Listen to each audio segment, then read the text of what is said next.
Ladies and gentlemen, welcome to the Price Check Podcast here on the In the Zone Network, where we go city to city, state to state, worldwide, taking ourselves a trip down I-55 South here from St. Louis to Cape Girardeau. For those of y'all who follow the show and know me well enough, you know the Southeast Missouri State is my alma mater. Today we have a very special guest from Southeast Missouri State, head men's basketball coach Brad Korn. Of course, led the team to the NCAA Tournament last year. Over close to 17 years of involvement as a coach and staffer here across a number of different college programs. So, of course, want to give you a nice warm welcome to the show. How are you, sir? I'm doing well. Thank you for having me. No problem. Thank you for joining us. So, just kind of jump into it here. For those of y'all who don't know, Coach Korn here was introduced as men's basketball coach March 23rd, 2020. And of course, thinking about the dates here, right in the heart of the global pandemic that started here thanks to COVID-19. Before I asked what drew you to SEMO, what was it like being hired in the heart of a pandemic? It was it's been interesting just to kind of navigate this whole thing. You're talking COVID, you're talking portal, you're talking NIL. So it's like, man, what is around the corner? What's coming next that I don't know about? And a whole lot of things that you really don't have a game plan for, or even something that you can rely on your mentors. I come from Chris Lowry, Paul Luss, Bruce Weber, Matt Painter. I come from that tree, and none of those guys had ever experienced anything like that either. So we were all figuring it out together as we navigated it. And then throw on top of that being a first-time head coach, and then throw on top of that, we didn't get to really have a full roster, anytime there's a coaching change and everything else like that. So we really didn't even get to meet the guys until September, quite honestly, of that following year after that March. And then you're trying to recruit and fill the roster through Zoom and things like this. You're talking about, I probably should have started writing a book about what it was and the experiences. Because again, every day was just a brand new day of just trying to figure it out. Again, we were all trying to figure out what that life looked like at that time. So I say all that to say that I do think that it was a blessing in disguise, because I think a lot of times when you get jobs, you're hitting the ground running. You're off on the road, you're recruiting, you're moving your family, you're just running just nonstop. And so I think that the silver lining, the blessing and the curse was that we had to stay here. We had to lay the foundation of the program and what we were going to do and how we were going to do it with the people that we were going to do it with. And so, again, I try to see the positives in all things. And I think that actually, quite honestly, was one of the benefits of the pandemic, of being a first-time head coach and not being able to go out and to run around and other things slip through the cracks. We were really able to build that foundation. For sure. Of course, you've mentioned the other coaching staffs that you've been on: Bruce Weber, Matt Painter, Chris Lowry. What, if anything, did you want to take away from those coaches and kind of impart on your team and your program yourself? And I guess in what ways did you want to differentiate yourself from those coaches? Yeah, being with Chris Lowry, who's now an assistant at Northwestern, he gave me my start in the business. We were rolling. We had a lot of success at SIU where I played. And he was always, and Coach Weber too, just the preparation or the defensive mindedness of our programs and the toughness that we played with. That's something that is within our program to this day. And that's something I knew we had to have. And I saw that be successful, and I saw that equate to winning. Myself as a player, I was more of an offensive skill type of a guy. And so just being able to add a little bit more of a twist on the offensive side and getting out in transition and forcing tempo was still trying to keep the toughness. And you look at any team that does well, whether that's college or NBA, the champion is normally top 5 in both categories. So I don't think you can just be so one-sided. You have to be both. You look at the Golden State Warriors. When they were winning, everybody gets caught up in their offense, and rightfully so, but they were also one of the top 5 defenses in the NBA when they were winning their championships. You look at teams like Villanova, Gonzaga. Those teams are top 5 offensively and defensively, or close to it. And so it's just to be able to have that balance. But again, outside of philosophy, because there's 1,000 different ways that you can play. There's 1,000 different philosophies and terminologies and all those types of things. But really what I took from those guys is also how they treated their players in the program, the honesty in which they did it, the transparency in which they did it, I think people can appreciate that, and then it cuts through a lot of nonsense. You get right down to the heart of what it is, and that's the people and that's the basketball. And so that's really from a program standpoint and a personal standpoint, something I really take from Coach Weber. Very nice. So I guess with that transition, obviously, a lot of changes that you had to navigate there to start. What has been, I guess, the biggest or most pleasant surprise for you in taking over the job there at Southeast? We go to the NCAA tournament last year, which hadn't been done in 23 years. You set out a long time ago, you do your press conferences and you say all these things, all these speaking things about what you're going to do and how you're going to do it. But to see that happen in 3 years, it was kind of like, whoa, that was a little bit faster than I thought. 4 games in 4 days. We didn't have the greatest of years as far as, in the month of December, we lost 8 straight games. We lost 2 games before the conference tournament. So I think the main gratification that you take from that is you stay true to who you are. You believe in the people around you. You stick with it. You don't deviate too much. You don't become brand new when things don't work. You stay committed to what you believe. And as long as you have a strong faith and a strong belief in who you are and what you've experienced and the way that you go about it, again, you continue to believe that that's going to pay off. And it paid off for us last year. And I think it'll continue to pay off as we continue to try to move the program forward, because winning is just because you've done something once. Every season is different. Every year is different. Every team is different. It doesn't mean you're going to do it again. But as long as you can stay committed to your core values and what you believe, I think in the long run, it'll pay off. And of course, some turbulent times, of course, navigating up to the tournament. Was there any particular moment or message that stands out here, as you guys were getting ready for the conference tournament last year that you think kind of helped catapult you guys to that conference championship? You know what? I think we were a couple of games away from being a higher seed in the conference tournament, so we ended up having to play 4 games in 4 days. I actually, in a strange way, think that helped us. I don't think that if we win the last 2 games that we win the conference tournament, to be quite honest with you. So I think that our guys, really that adversity kind of drive every team. I don't care who you are. I don't care if you're Kentucky, SEMO, Morehead State, or SIU. It doesn't matter who you are. You're going to face some sort of adversity. You're going to go through some things as a group, as a team. And so I think those last 2 losses at the end of the year really kind of just woke us up from a standpoint of like, look, we got to let go of everything else and just play basketball and reach our potential. And so I think those 2 losses really kind of got us back calibrated. I think we didn't start out well the first game of the tournament against Lindenwood. We kind of got off to a slow start. And in that first media timeout, maybe guys that aren't as vocal stepped up and were a little bit more vocal. And it started to be a little bit more player-driven as opposed to coach-driven. And when you have a player-led program or a player-led game, that's when you're going to have the most growth and the ability to reach your potential. And I think we got to that point, albeit too late. It wasn't too late.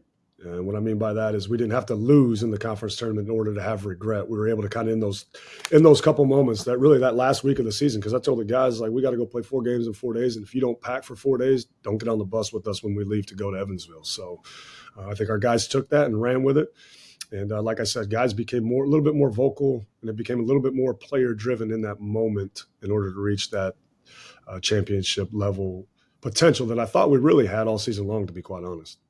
Yeah, that actually is going to lead me to my next question here. Having been a part of some of the programs you've been a part of and other teams that have made tournament appearances, did you have a feeling going into last season that an NCAA tournament berth was possible, or is it, a particular point of the season where that became a little bit more of a reality? I really liked our guys in the offseason. We brought in, I think it was 7 or 8 new guys in that year because we had a lot of transfers. We had 2 assistant coaches leave. So there was a lot of turnover, but I did like the potential and the talent of our roster early in the season. And now, again, navigating that and personalities and everything else that goes with that, we hit our head. But I did appreciate that our guys never really lost who we were as a core group, even through all that adversity. So, again, I think that made us stronger in the end. I think everybody, even now, to this day and going forward in future years, is always going to think they have a chance to win the conference tournament without Murray, without Belmont. But I still think that we made progress. Morehead went to the NCAA tournament with Belmont and Murray in this league. We finished 4th with Belmont, Murray, and EKU in this league before. So, again, it wasn't just like, oh, all of a sudden you guys get to win now because everyone's gone. We were still gearing towards competing against that, and we showed progress even with those people in the league. So I guess that's kind of – I don't know if I really answered your question, but I think everyone feels that they have enough talent and potential to win it. I don't know if there was that certain moment. There was a certain game. We were struggling a little bit, but the way that we played at Missouri I thought that was like, okay, if we can bottle this up, and that was a early mid-December game. I was like, okay, I see the potential of what we could be because we came to play. We didn't get thrown around or punked, and we weren't playing our best either. And so then we played a really good game that game. So that was kind of the first time of like, okay, see a little bit of what we can ultimately become. And again, I don't know. Ironically, I don't think we tapped into that again until the very end of the season, but thankfully we did. There you go. There you go. And so, of course, you mentioned the added challenges of NIL transfer portal. Coming out of the pandemic now, we're a couple of years removed from it being right in the thick of things. How have those two factors continued to impact not only the program that you're trying to build for today, but the guys that you're trying to bring in for tomorrow and future years?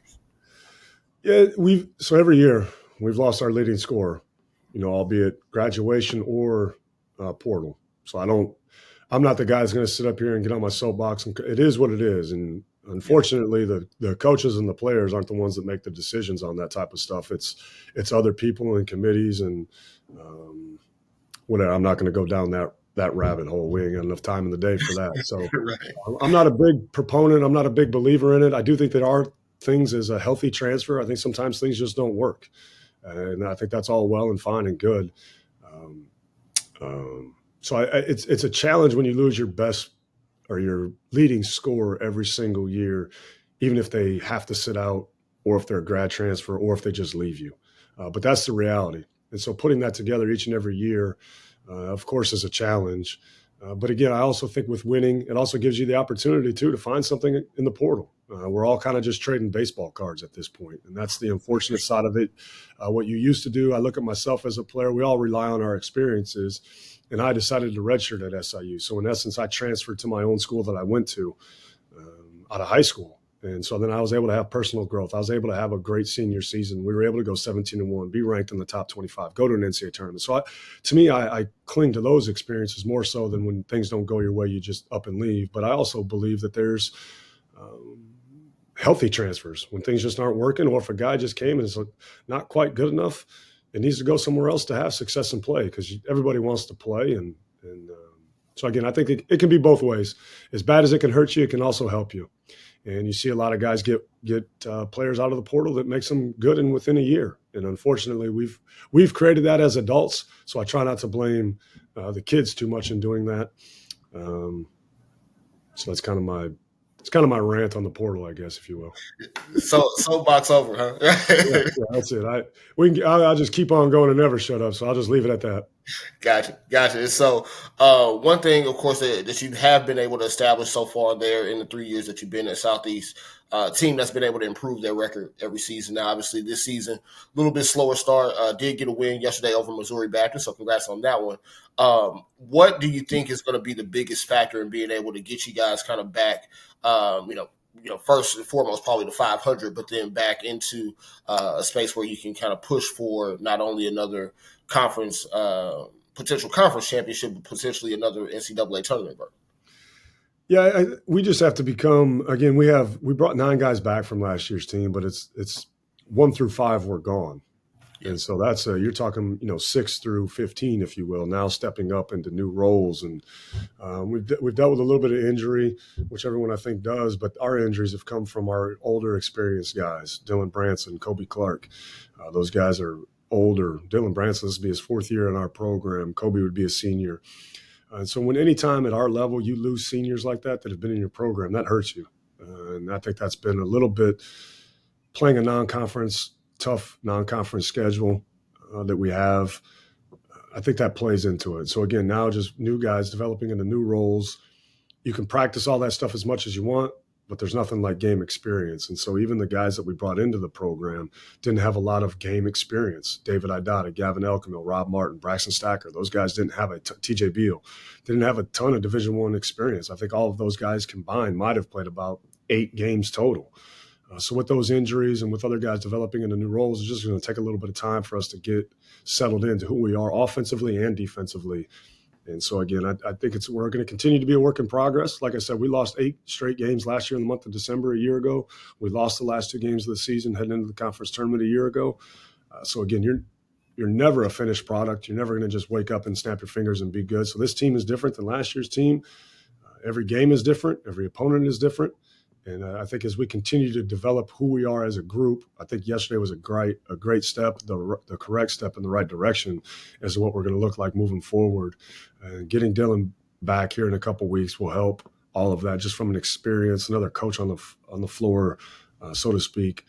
So I think all those things, we'll continue to be what we are, continue to be what we're going to become. And what I think that is going to be a good, tough, hard out come March.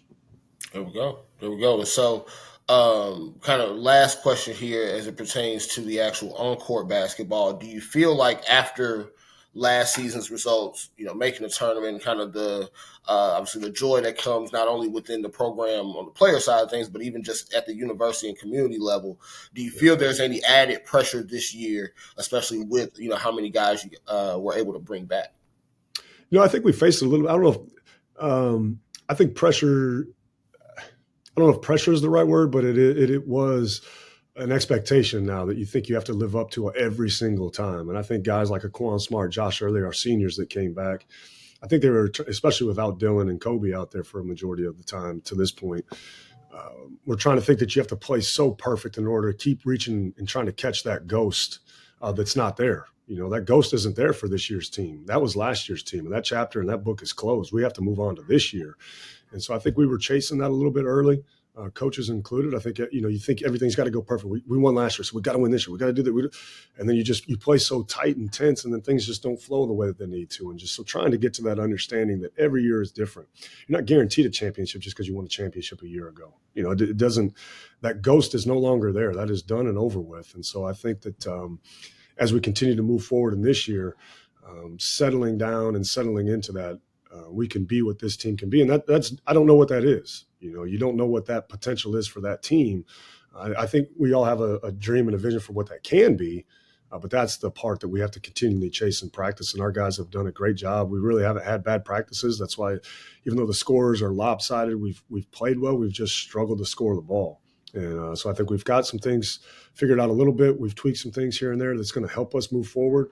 So again, as long as our guys are keeping the right attitude, as long as they're approaching practice the right way, which they've done, I feel confident we can continue to reach the potential of what we are and what this team can be. And that is different than a year ago. But obviously that is still the ultimate goal and the ultimate dream is to get back to that NCAA tournament and to win a championship. That's why we're here. So pressure, yes, but I don't think anybody puts pressure. Coaches don't put pressure on themselves. Players don't put pressure on themselves anymore or anything more from the outside.